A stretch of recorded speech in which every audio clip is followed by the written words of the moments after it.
TC unit, which is composed of 30 athletes led by its commandant, Lieutenant Colonel Christopher D. Santander, NSTP Coordinator Ryan P. Llarenas. The President of BC is Miss Maria Luz T. Macasina. Catanduanes State University ROTC unit is composed of 10 athletes led by its commandant, Lieutenant Colonel Josebus Emar M. Rempillo, and Ryan Timbal, ROTC Coordinator.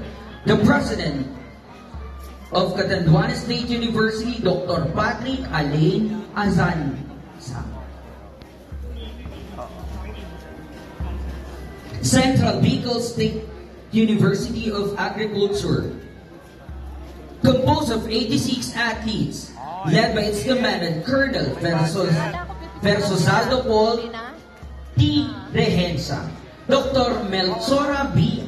Abunal, NSTP Director, and Dr. Alberto N. Napili, SCC President 4. Habang nagbababay ako. Sige. Dito ka, i-video. Grabe yung mga yung brown. Patayo.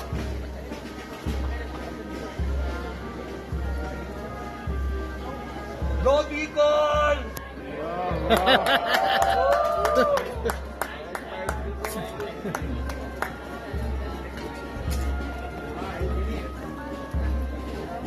Daet po siya. The Mabini College ROTC unit is composed of 13 athletes, led by its commandant, Major Gilbert B. Bragais, NSTP Director, Professor Perlito M. Kindara, the school president, Dr. Rainer A. Ibana.